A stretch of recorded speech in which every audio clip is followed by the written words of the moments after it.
The views and opinions expressed by the hosts and the guests do not reflect those of the show, the management, and the company. Hello, sa ako dito tamang Opo, oras si mo po ba Jessica ito? Martinez po ito. A-actionan po ba agad natin niya? Pura mismo. Tandaan niyo, ito yung dating airport.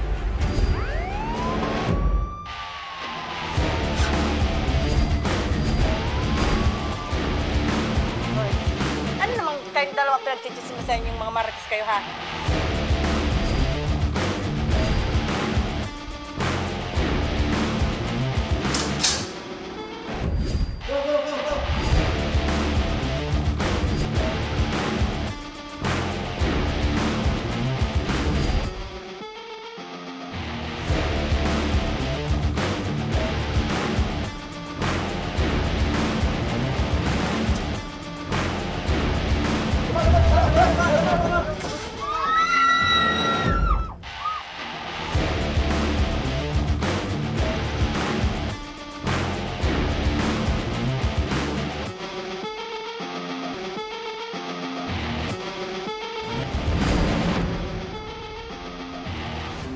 Magandang hapon sa inyong mga ka-aksyon. Live na live tayo ngayong araw ng Martes para magbigay ng serbisyo publiko. At live tayong napapakinggan sa 90.3 Radyo Oragon, Sorsogon, 88.3 sa Catanduanes, 90.7 Legazpi City. At live rin tayong napapanood sa ating YouTube account.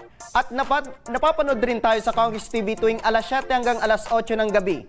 Mula Lunes hanggang Biyernes sa Congress TV, Digital Channel 15 sa Metro Manila at Channel 62 sa JMA for the Pax. At mga ka-aksyon, napapanood na rin ang Tabang Ora mismo sa Channel 10 sa Masbate.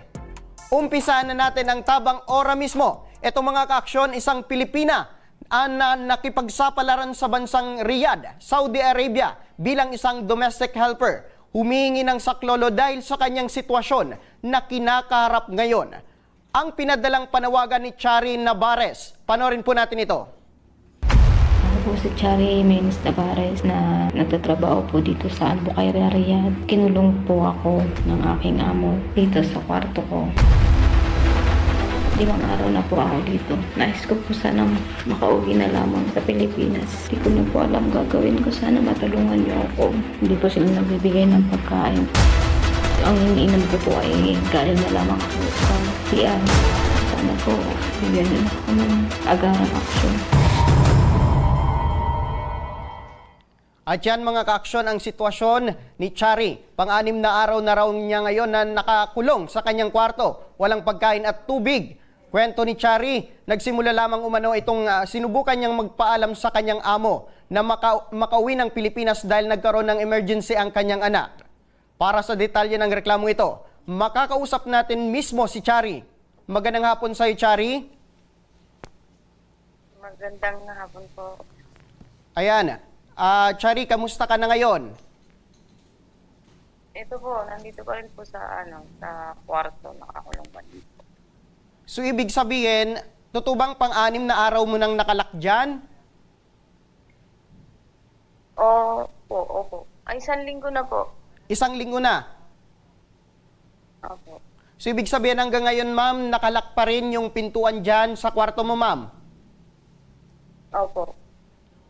Maaari mo bang maikwento sa amin kailan yung huling kinausap ka ng employer mo? Kagabi po, nagbigay lang po sila ng pagkain. Yun lang. So, ibig sabihin, ma'am, kagabi lang nagbigay ng pagkain sa'yo sa loob ng 7 araw. Ano raw yung... Pinadlock pa rin. Pinadlock din po nila ulit yung kwarto ko ng pagkabigay ng pagkain. Opo. Maaari nyo bang maikwento, Ma'am Chari, ano raw yung dahilan bakit ka kinulong dyan sa iyong kwarto? Nagpaalam po kasi ako sa amo ko na uuwi nga po dahil nga po may emergency po sa bahay po sa anak ko po. Tapos po, hindi po siya pumayag. Tapos, kinat ko po siya yung sa mga sabi ko, paano na lang po sabi ko, may pag nangyari sa anak ko, may nangyayari na nga. Tapos, nung kinagabihan po, binigyan niya ako ng pagkain. Tapos, nung kinagabihan, kinadlock niya na ako sa kwarto. Opo. Ma'am Chari, ano po yung nangyari sa anak niyo kung bakit kailangan niyong umuwi at emergency pa ito? Ano po, nung ano, sabi naman po ng mama ko, 3 days na daw po kasing nilalagnat. Tapos pinapacheck up po namin. Pinacheck up po. May ano po, may cause daw, may bleeding daw po sa private area po. So, parang ano, syempre na ano na po ako. Na ano na ako syempre po na may private na may ano dun sa private area na may bleeding daw. Tapos ganun ko yung mama ko, bakit may bleeding. Tapos ayun, nagpanic na po ako. Kaya nagpaalam po ako sa amo ko na kung pwede umuwi po. Opo. Nung nagpaalam ka, ma'am, ano yung sabi ng employer mo, ma'am? Hindi daw po valid reason yung ganong, mga ganong bagay po. Hindi daw po, wala daw po silang pakialam sa nangyayari sa pamilya namin. Opo. Eh, sabi ko po, kung ganun po, uuwi na lang po ako. Kung ganun lang po, uuwi na lang po ako. Mas kailangan po ako kasi ng anak ko, sabi ko ganun. Opo. Tapos anong sabi sa'yo, ma'am? Wala na po ano, wala na sabi. Ayun na po, ayun na yung nangyari sa amin. Tapos sabi ako sa agency ko, Opo. dito po. Tapos wala rin po reply. Opo. Ma'am Chari, maaari nyo bang maikwento, ano po yung pagkakalak sa iyo sa kwarto mo? Ito ba'y sa pilitan or nagising ka na lang sa iyong kwarto na nakalak na? Nung nasa CR po ako, labos nung nilak po nila, iyaan sana, lalabas po sana. Opo. Nilak po nila, apat na yung kwarto. Opo. Sa bawat araw, ma'am, na kumbaga, humingi ka ng awa sa kanila, dinig ka ba, ma'am, ng employer mo? Ano yung sinasabi nila? Bakit hindi ka pa rin binubuksan dyan? Sinachat ko po sila. Tapos tinatanong naman po nila ako kung magtatrabaho pa daw po ba ako. Sabi ko, hindi ko po kaya magtrabaho na yung isip ko, nasa anak ko po. Sabi ko po ganyan. Tinatanong po nila ako, pinipilit po nila ako magtrabaho. Eh, hindi ko po kaya magtrabaho na yung kalagayan ng anak ko is ganun po. Opo. Ilang taon or buwan ka na po, ma'am, na nagtatrabaho dyan sa employer mo, ma'am, ngayon? 1 year and 8 months po. 1 year and 8 months. So, ibig sabihin, ma'am, 2 taon ba yung kontrata mo dyan sa employer mo? Yes po. Opo. So, ibig sabihin, 4 na lang na buwan ang natitira before mag-end yung contract mo dyan, ma'am, sa employer mo. Opo. Opo. Sa loob ng mahigit, kumbaga, magdadalawang taon na, ito ba yung unang beses na nangyari na kinulong ka? Or na nakaranas ka ng pagmamaltrato dito sa employer mo, ma'am? Ito lang naman po yung pinaka-worst na na nangyayari na kinulong po ako sa kwarto. Pero yung mga nakaraang buwan, nakaraang taon, tawag dito. Yung nagkakasakit na po ako. Opo. Na nagsusuka po ako ng sugo, tapos tawag ko, yung namamaga yung mga kamay ko. Wala naman po silang hindi naman po sila, kahit nagsabi po ako na ipa-check up ako, wala naman po silang, hindi naman po sila Opo. na ipa-check up ako. Opo, sa pagkakakwento mo, opo. So, ibig sabihin, ma'am, sa pagkakakwento mo, ma'am, lumalabas na, kumbaga, ang punot dulo ng pagkakakulong mo dyan sa kwarto is hindi nagustuhan itong pagpapaalam mo, ma'am. Kumbaga, gusto niya, matapos muna yung contract mo. Yes po. Kumbaga, naghahingi lang po ako ng bakasyon. Bakasyon lang kahit mga 2 linggo po. Opo.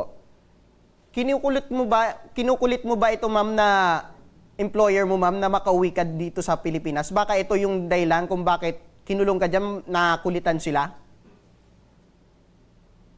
Hindi naman po. Once lang po ako nag-chat sa kanila. Tapos yun po, kinagabihan po, kinulong na nila ako. Okay. So, ibig sabihin, ma'am, lumalabas na ayaw ka talaga nitong pauwiin. Yes po. Opo. Ito bang pangyayari sa iyo, ma'am, na isumbong mo na ba ito sa inyong agency? Yung agency po dito, hindi po sila nagre-reply kasi nga daw po, sarado daw po yung agency namin dito. Opo. So, anong sabi, ma'am, sa iyo ng agency mo, ma'am? Patungkol dyan sa hinaing mo? Di po sila nagre-reply. Ayun po, sabi ko na kung po, uuwi na lang po ako kasi nga kailangan po ako ng anak. Hindi po sila nagre-reply sa akin. Opo. Wala ka na ba ma'am na tinawagan regarding po dito sa hinaing mo na makatulong sa'yo? Po ako sa OWA, nag-chat po ako sa OWA. Opo. Ang sabi naman po sa akin, taga-OWA, kung gusto ko daw po makauwi, sa akin daw po yung pamasahe. Sabi ko, sige po. Opo. Dito ma'am sa Pilipinas, meron ka bang pamilya na pwedeng maasahan mo na mag-asikaso dyan sa anak mo ma'am? Na merong yung sinasabi mo na emergency na dapat kang umuwi? Yung asawa ko po. Siya po Ano? yung nag-aalaga. Doon nga po ako nag-aalala kung bakit po may ganong sitwasyon na bakit po may bleeding din sa anak ko. Opo. So, ibig sabihin, ma'am, ikaw nang kumbaga gusto mo nang umuwi para ikaw na yung mag-alaga dito sa anak mo, ma'am. Yes po. So, ibig sabihin, mas gusto mo na, kumbaga yung pagkakakwento mo kanina, gusto mo lang magbakasyon ng dalawang linggo, pero babalik ka naman agad dyan sa pinagtatrabaho mo, ma'am. Parang na rin po parang hindi na rin po kasi ayaw ko na rin po kung bumalik. Kasi nga po, sa tuwing galit po yung amo ko, sa tuwing ayaw niya ng mga linis po, kinakaltas niya po yung sahod. Okay, so ayaw mo na, ma'am, tapusin itong 4 na buwan na natitira sa kontrata mo, ma'am? Yes po. Opo. Diyan, ma'am, sa Saudi, nandyan ba yung agency mo, ma'am? Sarado na daw po eh. Sarado na. So, paano ka, ma'am, nakakapag-contact sa kanila? Sa agency po ng Pilipinas po, yun po yung kaset po. Opo. Kasi ito, ma'am, na sinasabi mo na makakauwi ka, hindi po ito basta-basta kasi merong kang contract. Unless, Yes po. opo, unless kung may nangyari po sa inyo or mismong doon sa employer, merong reklamo regarding po sa inyo. Marami naman pong violation yung amo ko. Nung una po, nagreklamo na rin po ako sa polo. Opo. Tapos, kumbaga, hindi rin kasi nakikooperate yung amo ko. Hindi, pag tinatawagan sila, hindi rin nila sinasagot. Opo. Katulad ng ma'am, yung ginagawa na, kumbaga, sa tingin mo, merong pagkukulang itong mga employer mo, ma'am? Yung sa health ko po, nung mga nakaraang, yun po, sa pagsusuka ng dugo, tapos pinagtatrabaho po ako. Tapos, nung nagsusuka po ako ng dugo, is 1 week po yun. Tuloy-tuloy po yun. Tapos nagpaalam ako sa employer ko na magpapahinga lang muna po ako. Pero pinagpahinga po ako 2 hours. Tapos, ayun, pinagtrabaho ulit ako. Opo. Itong sinasabi mo, ma'am, na yung pangmamaltrato sa'yo ng employer mo, ma'am, naisumbong mo rin ba ito sa agency mo noon? Ito pong ngayon po, Yung mga nakaraan, ma'am? yung sinasabi mo, po, ma'am, yung noon or- po, yung noon po na ganun pong sitwasyon na nagtutuka ako ng dugo, tapos yung mga sa kamay ko po na nangitim ng namaga. Opo. Tapos yun, sinabi ko po sa employer, ay sa agency ko po yun. Tapos ang sabi lang po sa akin is magsabi daw po ako sa amo ko. Sinabi ko na sa amo ko na dalhin ako sa hospital kahit ako na magbayad po. Wala naman po silang action na sabi ko, kahit dalhin ako dyan sa... Opo. Ito, ma'am, na ito, ma'am, na pagsusuka mo ng dugo, saan mo po ito nakuha? Sa tingin mo, ma'am? Hindi ko po alam.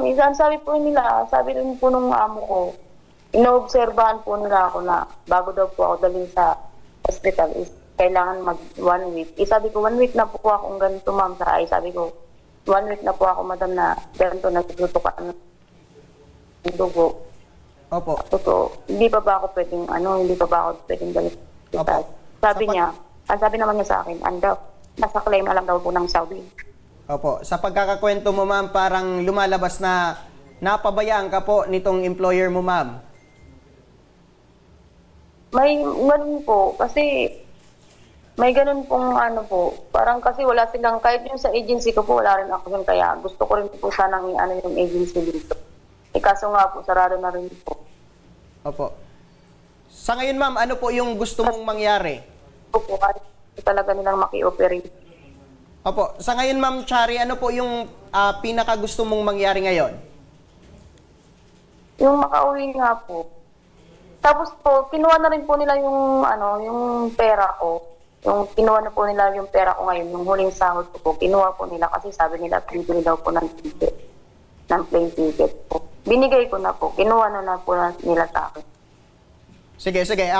Chari, standby ka lang Kasi mga ka-aksyon, sinubukan ng aming team na makapanayam ngayong hapon ang local recruitment agency ni Chari, ang NOR International Personnel Services. Ngunit tumanggi na silang magbigay ng anumang pahayag ngayong hapon. Kaya naman, ididiretso na natin ito sa tanggapan ng Overseas Workers Welfare Administration. Makakausap muli natin si Attorney Sherilyn Malonzo, ang Director for Operations Center ng OWA. Magandang hapon po, Attorney Malonzo. Magandang hapon po, MK Shari. Opo. So ibig sabihin, ma'am, nakapaabot na po itong reklamo po ni Chari regarding po sa kanyang employer. Yes po, actually ang latest update po sa kanya, and I think she knows this, no? Kasi merong sinena screenshot ng conversation between Shari and yung kanyang Philippine Recruitment Agency. At ang huling update po sa amin as of today, no? At 9:50 a.m. is that meron na po siyang final exit visa na pauwi ng Pilipinas at hihintay na lang po yung kanyang plane ticket pabalik ng Pilipinas. At Philippine Recruitment Agency naman po committed, no? Sila po ang bibili ng ticket, no? Kung ang employer po kasi, merong report po kasi si Shari na parang bibili siya ng employer ng ticket pero siya ang magbabayad. Opo. So ito, napaabot na po namin ito, pati po sa MW, para po for monitoring ng ovarian. And ganun din po sa kanyang Philippine Recruitment Agency. At kinulit nga po nila na sila po yung bibili ng ticket po ni Shari. Opo. Ma'am Malonzo, para rin sa mga tagapakinig, tagapanood, tama po ba na ikulong ng isang employer ang kanyang etong si Chari sa loob ng 6 na araw na walang kain at tubig? Hello? Hello, ma'am. Matanong ko lang po, ma'am. Opo. Yes po. Opo, tama po ba yung ginawa ng employer na ikulong po itong si Chari sa loob ng 6 na araw na walang pagkain at tubig? Una-una po, hindi po tama yun, no? Kasi po, that's illegal detention na. And for the administrative aspect naman po, disciplinary action naman po, no? Under the BMW rules and regulations, Apo. it will fall naman po as grave misconduct po. Kasi po, natural, una-una, hindi po makatao yung ginawa sa kanya na kinulong siya ng 6 na araw at wala siyang water, no? So, kasi po, actually, aabot ang 6 na araw po na walang tubig ang isang tao. So, we Opo. don't know that. So, kung totally wala po ba siyang tubig talaga or baka konti lang, inadapted water given, and kung ang binigyan lang po sa kanya ay tinatay, no?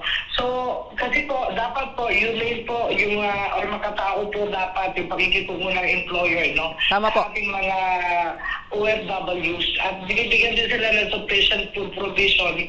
At natural, dapat po hindi po kinukulong. Kasi kung magka-emergency, di po ba?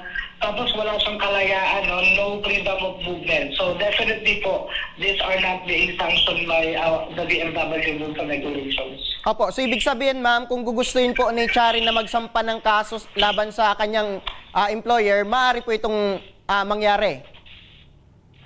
Opo, maaari pong mangyari yun kasi this will fall under grave misconduct po eh. So, kaya po ang advice natin kay Shari, but of course, it's her personal decision po. Dahil siya po yung mag-testify doon at siya yung mag-papalaysay po, no? So, on what really transpired para po, at least naman po, no, yung kaso po, actionan po natin, yung ginawa sa kanila employer. So, all she needs to do po, pagdating na po ng Pilipinas, dahil anytime soon po, no, makakauwi na po siya ng Pilipinas. And we are, of course, monitoring naman and keep on calling the Philippine Recruitment Agency para sa issuance ng kanyang ticket dahil may exit visa na siya. So yan po ang inaasahan namin na soon makakauwi na si Shari sana bago mag-Holy Week. Opo. Napakagandang balita yan, Ma'am Malonzo, from OWA na may posibilidad or 100% na pag-asa na makakauwi po ito si Chari. Yes po, kasi if I may add lang po, sir, no? Kasi po unang-unang based on the database po, matagal na po tapos yung kontrata niya. Dapat niya July 18, 2023 po kasi siya redeployed. So dapat ito ay napauwi na nung by the way, wala pa naman, no? So July matatapos ang kanyang kontrata pala. So hindi pa pala tapos, no, dahil 2 years siya. So dapat sa July talaga siya. Pero dahil meron siyang may mga allegations siya, no, na hindi siya pinapadoktor, and then hindi siya kinukulong siya, at hindi siya binibigyan ng sufficient full provision. So inhumane na yung treatment sa kanya. So kaya meron na lang siya rin karapatan, no, under sa DMW rules and regulations po, na of course hindi naman siya ilang-violate ang kontrata niya, no, it's the employer ang nag-breach. Kaya kahit hindi pa tapos ang kontrata niya at meron pa siyang ilang buwan para mabuo yung 24 months, ay siya may karapatan na, no, na mag-demand para siya ay napauwi. Opo. Ma'am Chari, paano po yung magiging proseso nito kay Chari na 6 na araw na itong nakakulong kasi? Paano yung pag-rescue dito po, ma'am? Coordinated na po ito. And in fact, reported na po, may exit visa na po ito. So ngayon, ang request na lang po natin is ma-pull out sa dyan.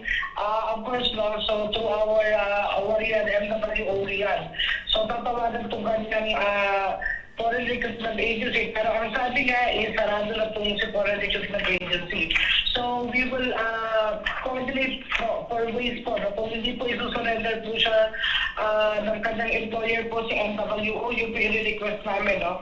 So ina-surrender siya sa MWO while waiting po sa kanyang repatriation. At ito request namin sa kanyang Recruitment Agency. Kasi hindi naman po sarado na po yung foreign counterpart nila doon.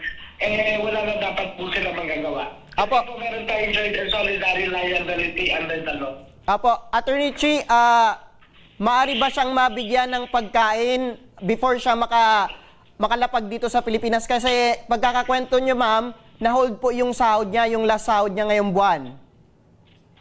Kung na-hold po yung bago po siya umuwi, ang ating po i-request sa MWO Riyadh is of course po, kasi mahirap po kasi pag wala na yung Foreign Recruitment Agency doon. At ang sabi niya nga nagsara. But we will validate this muna po, no, sa aming MWO po. Kasi po, our office just received, actually, na-received to through other, may nag-invoice po din kasi ng iba nito noong April 6 na nakuha ng opisina ko to. But yung on your end, kanina lang po, na mga 2 hours ago. So that's why we are working para po, no, ma-facilitate and of course ma-provide siya ng enough food po and water provision. Kasi po our MWO officials cannot go directly po to the house of the employer. So ang gagawin po, ipatry po, no, kung sasagutin ng employer yung ating mga taga-MWO. Otherwise, of course, we will be seeking na po, no, other remedies. Pero the fact po na binigyan na ng exit visa, so meaning willing na yung employer na i-release siya. So papakiusapan na lang po natin itong employer na dalhin siya sa MWO. Kung magmatigas po siya, of course, no, so we will go naman to other legal remedies naman, like seeking police assistance or going to the Ministry of Labor para po at least masurrender siya sa MWO. Apo. Kung piling na po, hindi na siya safe dyan. Kasi plane ticket na lang po ang hinihintay. So on our part naman here in the Philippines, sa part of Operations Center ng OWA, is pupulitin po namin at the-pressure po namin ang Philippine Recruitment Agency to issue na po the ticket. Para at least po, sa lalong madaling panahon po ay makauwi na po siya ng Pilipinas. Ayun. Last na lang siguro, Attorney She, ano po yung magiging mensahe mo dito kay Chari? Okay, Chari, ang mensahe ko lang sa'yo, so, huwag kang bibitaw, no? So dahil ang gobyerno ay moving na para matulungan ka. In fact, may exit visa ka na. Alam mo naman yun ang pinaka-importante na makuha natin. And yung plane ticket mo, no? So pipilitin natin yung Philippine Recruitment Agency to send the ticket bago matapos itong linggo na ito. At syempre, yung request din namin na ikaw ay doon muna sa MWO. And then, basta pag nandun ka na sa Migrant Workers Office, ito yung dating polo, no?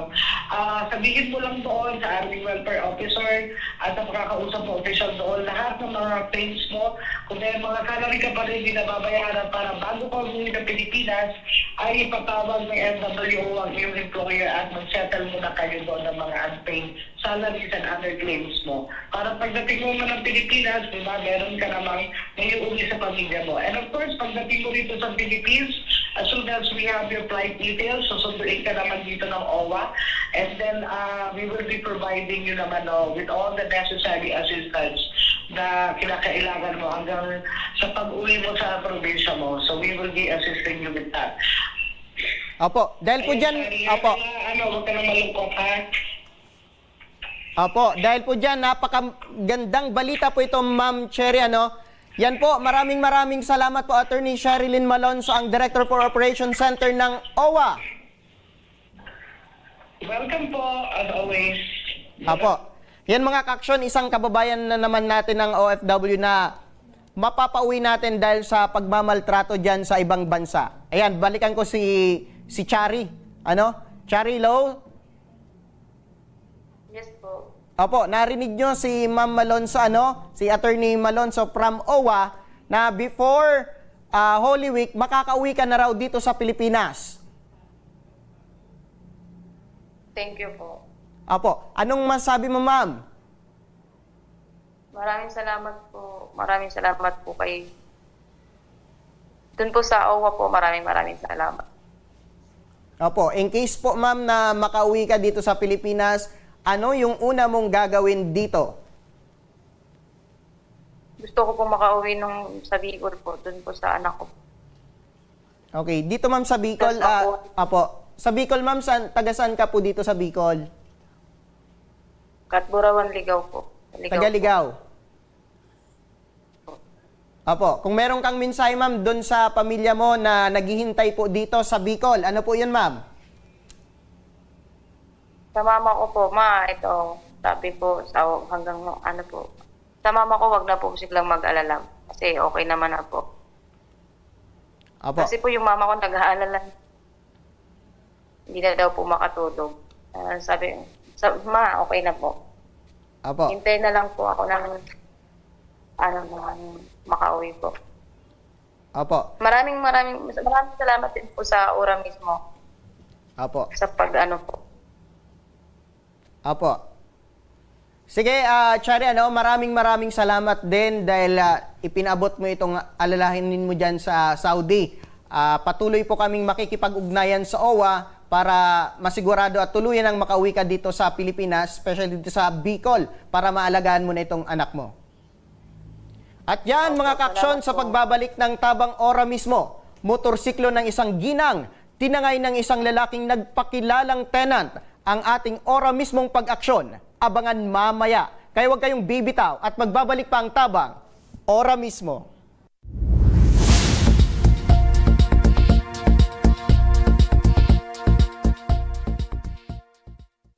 Marahin aldaw sa Idugabos.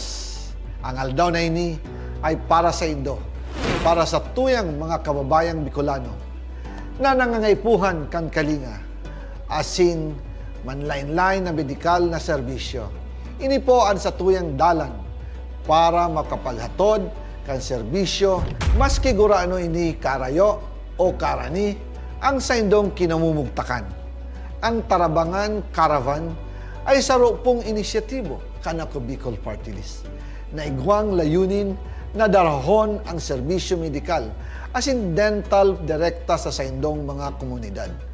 Aram po niya to na daigabos may kakayahan o pagkakataon na makaduman sa ospital o klinika.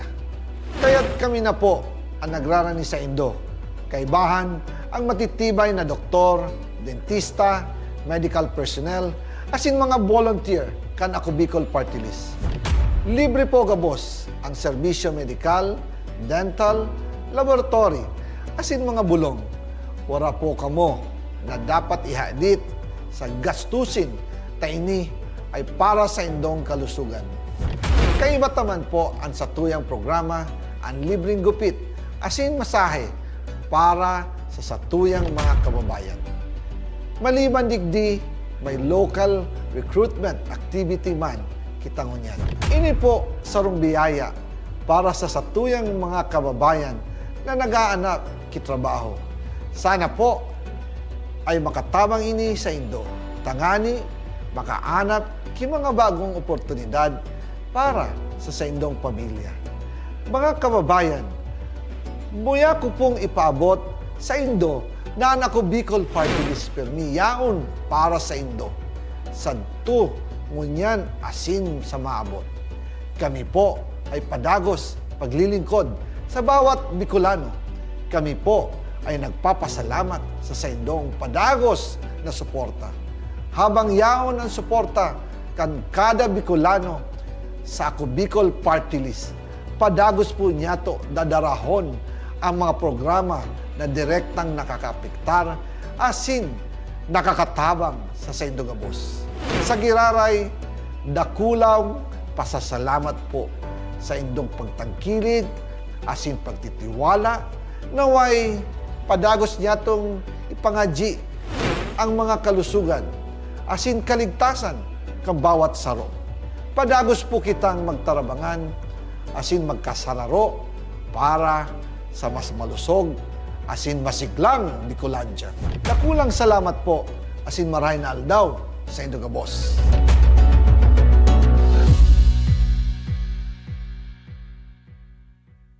Jericho Rosales po, Bicolano.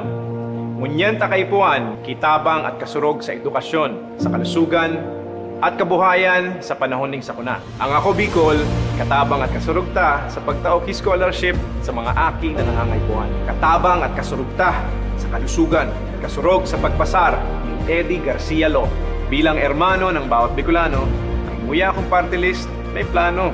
Kaya ang suporta ko sa ako Bicol.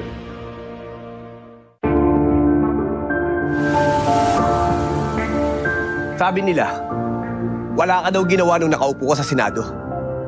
Ano pinanindigan mo? Pinanindigan ni Senator Lito kaming mahihirap. Binigyan niya kami ng libreng tulong legal para umunlad. Gagawin ko ang lahat para magbayad sila. Got! Ang sabi nila, artista ka lang. Ano bang magagawa ng isang action star?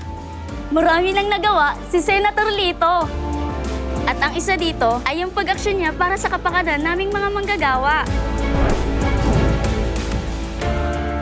Ang sabi nila, hindi ka daw nakapagtapos sa pag-aaral. Paano mo kami matutulungan? Hindi nga siya nakapagtapos, pero ginawa niya ang lahat para kami ay makagraduate na! Ilan lang yan sa maraming nagawa ni Senator Lito Lapid. Lito Lapid!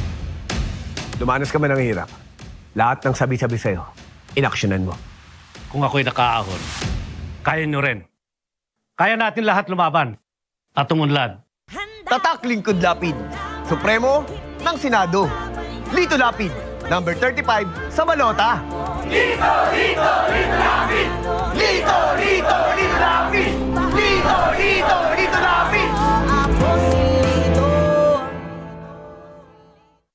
Daan-daan na po ang mga nakapagtapos at may mga kanya-kanya ng propesyon. Sa kanilang pagpupunyagi, walang masidlan ang kanilang mga ngiti. Inat sa Gabos, nagpapasalamat po ako sa AKB. Gusto ko lang po magpasalamat sa Ako Bicol sa opportunity na tigtatao po araw po sa kuya na estudyante.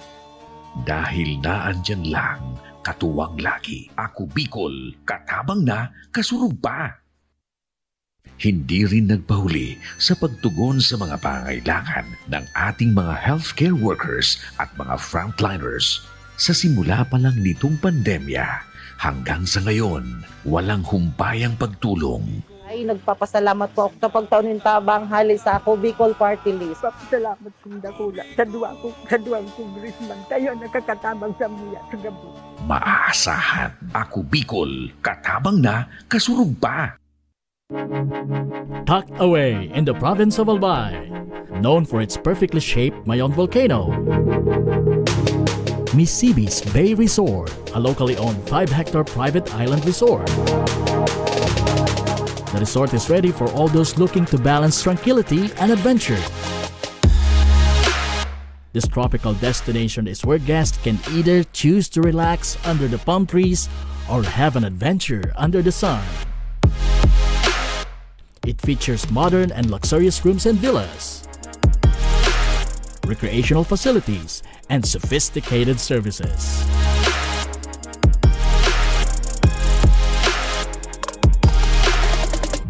Come and experience Misibis Bay Resort, your tropical island getaway.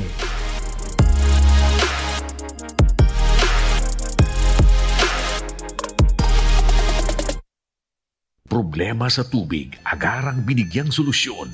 Nagpatayo ng mga solar-powered water supply system sa mga liblib na lugar. Libre, malinis at maaasahang supply ng tubig 24/7. Dakulaon ang pagpapasalamat niya mo. Dahil may ikamalilinwan habang kami nabubuhay. Dakulaon nining tabang para sa gabos na tao digdi. Salamat po. Para sa ating mga kababayang nasa laylayan, ako Bicol, katabang na, kasurug pa. Libo-libo na ang mga nabigyan ng tulong medikal. Bata, matanda, kahit sino man, lahat ng mga may karamdaman, may maaasahan. Nagpapasalamat sa Ako Bicol Party List. Hindi po namin makakalimutan ang tulong na dinala ninyo dito sa aming bayan. Maraming salamat po. Dahil iisa lang ang tunay na nagmamalasakit. Ako Bicol, katabang na, kasurug pa.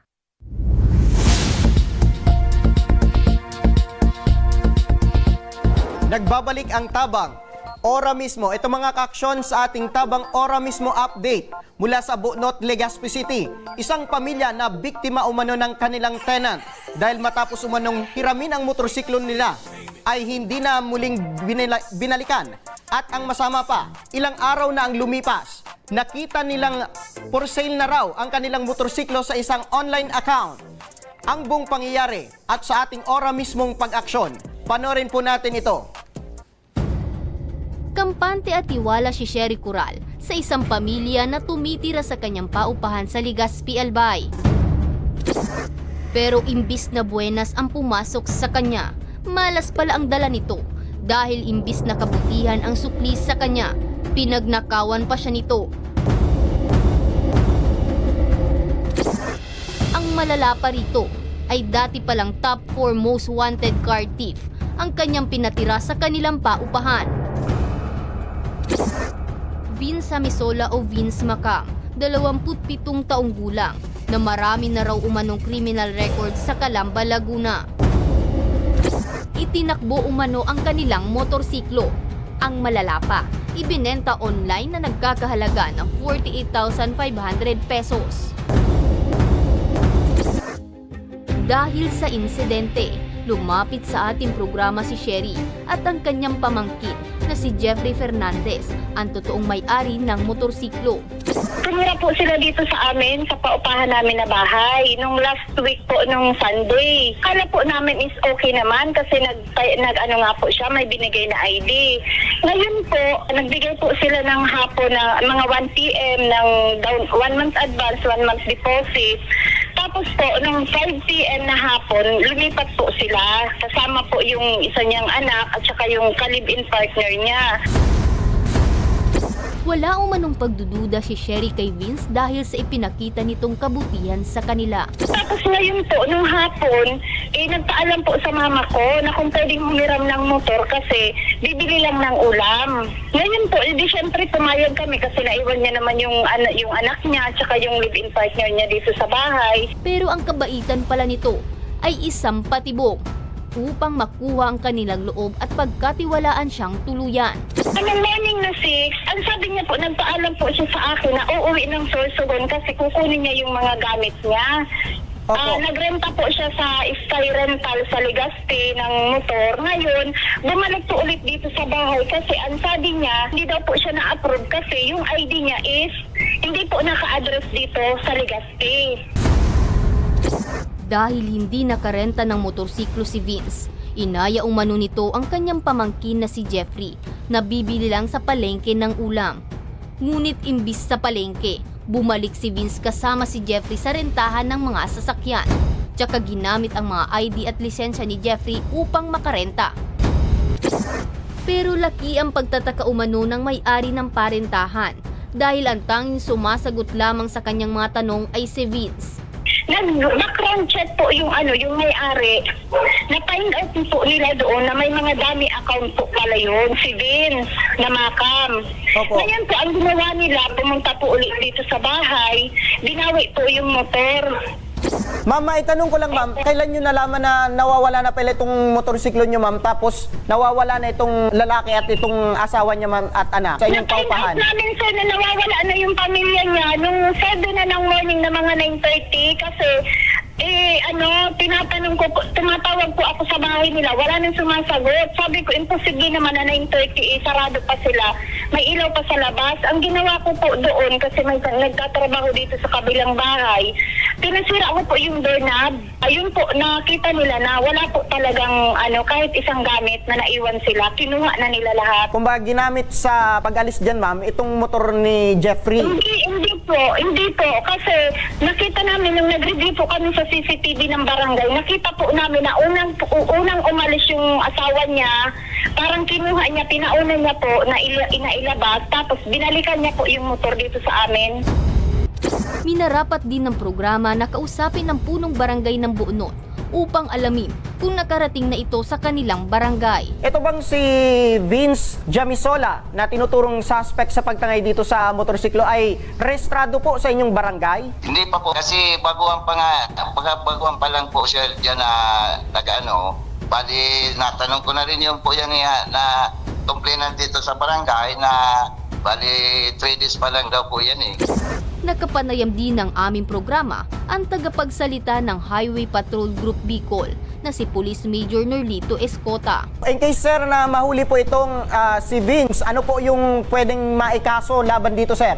May papasunda po natin sa carnapping. Yan ang tinatawag natin na technical carnapping. At the same time po, baka yung binigay sa inyong lisensya is peke. Pagpapalit po ng pangalan, yan yung sa ng korte, doon pa lang po ay makakakuha na natin siya, except sa kaso ng carnapping. Magkakaroon na po siya ng 2 kaso. Pagpapalit po ng pangalan na walang pag-utos galing sa korte. Matapos na may ere sa programa, ay agad nagtungo ang aming team kasama si Sherry Coral sa Legazpi City Police Station at sa Regional Trial Court upang formal na makapagsampa ng kaso laban kay Vince Jamisola o Vince Macam. Sana maano namin na yung justice na para sa amin. Halimbawa man na hindi namin makuha yung motor, at least mahuli siya. At sa ilang araw na walang pagpaparamdam ni Vince, isang tawag ang natanggap ni Sherry mula sa kanya. Pero imbis na magpakita at humingi ng patawad, pera ang hinihingi nito sa kanila at ang motorsiklo nasa Sorsogon na umano. At nakakuha rin siya ng mga mensahe mula sa iba't ibang tao na nabiktima ni Vince at sinasabing nasa Baklaran si Vince at naibenta na umano ang kanilang motorsiklo. Nakatanggap din umano siya ng pambabanta mula sa ina ni Vince na labis nilang ikinabahala. Ganun pa man, paalala mula sa otoridad na huwag basta ipagkatiwala ang mga kagamitan, lalo na sa hindi lubusang kakilala. Thank you sa tulong nyo kasi lahat naman ng effort binigay nyo para matulungan ako. So, thank you. So yan mga ka-aksyon, patuloy pa rin na pinaghahanap ng batas itong si Vince Macam na tumangay po ng motorsiklo dyan sa Buonot, Legazpi City. At maliban dito sa nabiktima niya, ay marami pa pala itong nabiktima. So yan, siguro magsilbing aral po ito sa lahat, na wag agad-agad na magtitiwala kung sino-sino lang para hindi po tayo mabiktima ng kagaya nito. At yan ang mga natunghayan nating mga reklamo at hinaing ngayong hapon na ora mismo rin nating binigyang tugon. At para sa mga nagnanais na humingi ng tulong sa aming programa, panoorin po natin ito. Sa may mga problemang legal at medikal na nais humingi ng tulong sa ating programa, maaari po kayong magsadya sa aming tanggapan sa ground floor Embarcadero de Legazpi, Victory Village, Legazpi City. Bukas po ang aming tanggapan mula Lunes hanggang Sabado, alas 8 ng umaga hanggang alas 5 ng hapon. Sa mga nasa Metro Manila naman po at kalapit na lugar, maaari po kayong humingi ng tulong sa Action Cost Center sa North Wing ng Batasang Pambansa. Magpunta lamang po kayo tuwing araw ng Lunes alas 8 ng umaga hanggang alauna ng hapon. Para naman sa mga taga Caloocan City, bukas na rin ang ating Action Cost Center sa Barangay 175, Multipurpose Hall, Caloocan City tuwing Miyerkules, mula alas 10 ng umaga hanggang alas 12 ng tanghali mga ka-aksyon. Maaari na rin po kayong magtungo sa Tabang Ora mismo Satellite Office sa Camarines Norte sa Provincial Capitol Building, Barangay 3, Daet, Camarines Norte. At para naman sa mga taga Camarines Sur, maaari na rin kayong dumulog sa Zone 2, Tagungtong, Goa, Camarines Sur. Bukas po ang aming tanggapan mula Lunes hanggang Biyernes, alas 8 ng umaga hanggang alas 4 ng hapon. Maaari din kayo magpadala ng mensahe sa aming official Facebook page na Tabang Ora mismo. Kahit anong reklamo ay amin pong tinatanggap. Huwag niyo rin pong kalimutang i-follow ang aming mga official social media account sa aming Facebook account, YouTube at TikTok account, Tabang Ora mismo.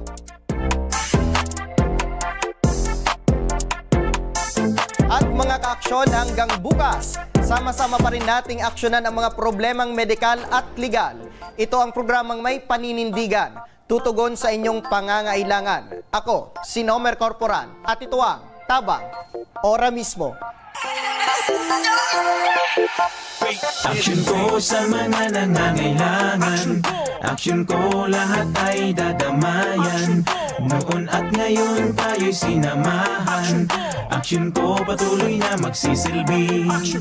Aksyon ko sa mga nangangailangan, aksyon ko lahat ay dadamayan. Noon at ngayon tayo'y sinamahan, aksyon ko patuloy na magsisilbi. Isang masipag